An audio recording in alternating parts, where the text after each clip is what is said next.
ನಮಸ್ಕಾರ ಸ್ನೇಹಿತರೆ.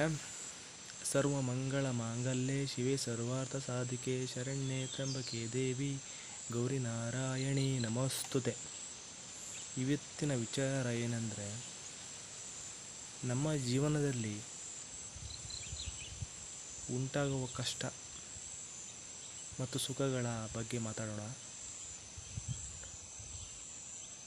ನೀವು ಎಷ್ಟೇ ಒಳ್ಳೆಯ ಕೆಲಸ ಮಾಡಿದರೂ ಈ ಭೂಮಿ ಮೇಲೆ ನಿಮಗೆ ತೊಂದರೆ ಕೊಡುವವರು ಮತ್ತು ನಿಮ್ಮ ಒಂದು ಏಳಿಗೆಯನ್ನು ನೋಡಿ ಹೊಟ್ಟೆಗೀಚು ಮಾಡುವವರು ಮತ್ತು ನಿಮ್ಮ ನೆಂಟರಿಷ್ಟಗಳಲ್ಲಿ ನಿಮ್ಮ ಶತ್ರುಗಳ ಹುಟ್ಕೊಳ್ತಾ ಇರ್ತಾರೆ ಪ್ರತಿನಿತ್ಯನೂ.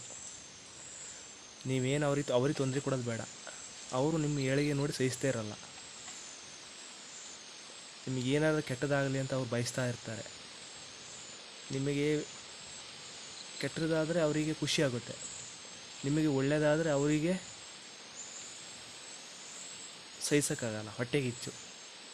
ಇದಕ್ಕೆ ಒಂದು ಪರಿಹಾರವನ್ನು ಹೇಳಲು ಬಂದಿದ್ದೇನೆ ಸ್ನೇಹಿತರೆ. ನೀವು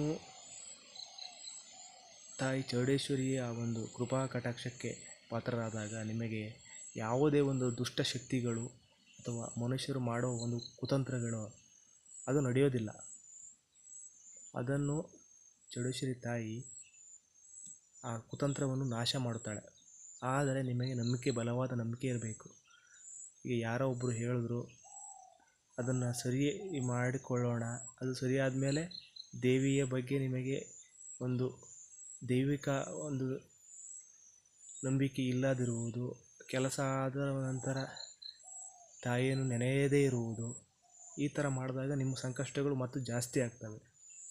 ಆದ್ದರಿಂದ ನೀವು ಚೌಡೇಶ್ವರಿ ತಾಯಿಯನ್ನು ನಂಬಿ ಆ ತಾಯಿಯ ದೇವಸ್ಥಾನಕ್ಕೆ ಹೋಗಿ ನಿಮ್ಮ ಕಷ್ಟಗಳನ್ನು ನೀವು ಬೇರೆ ಭಟ್ರ ಹತ್ರ ಇವ್ರ ಹತ್ರ ಹೇಳೋದಲ್ಲ. ನಿಮ್ಮ ಕಷ್ಟಗಳನ್ನು ಆ ದೇವಸ್ಥಾನದ ತಾಯಿ ನಿಮ್ಮ ಮನಸ್ಸಿನಲ್ಲಿ ಒಂದು ಸಂಕಲ್ಪ ಮಾಡಿ ತಾಯಿಯ ಎದುರುಗಡೆ ನಿಂತು ಮಂಗಳಾರತಿ ಮಾಡಿ ನಿಮ್ಮ ಕಷ್ಟಗಳನ್ನು ಮನಸ್ಸಿನಲ್ಲಿ ತಾಯಿಯ ಎದುರುಗಡೆ ನೀವು ಅದನ್ನು ಮನಸ್ಸಿನಲ್ಲಿ ಹೇಳಬೇಕು. ಬೇರೊಬ್ಬ ವ್ಯಕ್ತಿ ಹತ್ರ ಹೋಗಿ ನೀವು ಹೇಳಿ ಅವರು ಮನುಷ್ಯರ ಹತ್ರ ಏನೂ ಪರಿಹಾರ ಮಾಡೋಕ್ಕಾಗಲ್ಲ. ದೇವಿ ಹತ್ರ ಆ ಶಕ್ತಿ ಇದ್ದಾಗ ಅದರ ದೇವಿಯ ಒಂದು ನಿಮ್ಮ ಮೇಲೆ ಒಂದು ಕೃಪೆ ತೋರಿ ಆ ಸಮಸ್ಯೆಗಳನ್ನು ಪರಿಹರಿಸಿಕೊಡ್ತಾರೆ. ಸಂಕಲ್ಪ ಮಾಡಿ ನಿಮ್ಮ ಒಂದು ಹರಕೆ, ನಾನು ಈ ಥರ ಹಿಂಗಾದರೆ ಒಳ್ಳೆಯದಾದರೆ ನಿಮಗೆ ಈ ಥರ ಒಂದು ಇದು ಮಾಡಿಕೊಡ್ತೇನೆ ಅನ್ನೋ ಸಂಕಲ್ಪ ಮಾಡಬೇಕು ನೀವು. ಆವಾಗ ನಿಮಗೆ ನಿಜವಾಗಲೂ ಒಳ್ಳೆಯದಾಗೇ ಆಗುತ್ತದೆ. ನಂಬಿಕೆ ಮುಖ್ಯ. ನಂಬಿಕೆ ಇದ್ದರೆ ಮಾತ್ರ ಸಾಧ್ಯ ಉಂಟು.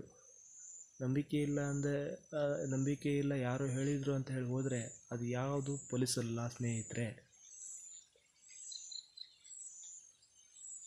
ಆ ಜಗನ್ಮಾತೆ ಚೌಡೇಶ್ವರಿ ನಿಮಗೆಲ್ಲರಿಗೂ ಒಳ್ಳೆಯದನ್ನು ಮಾಡಲಿ ಅಂತ ನಾನು ಆ ತಾಯಿಯಲ್ಲಿ ಬೇಡ್ಕೊಳ್ತಿದ್ದೇನೆ. ನಮಸ್ಕಾರ ಸ್ನೇಹಿತರೆ.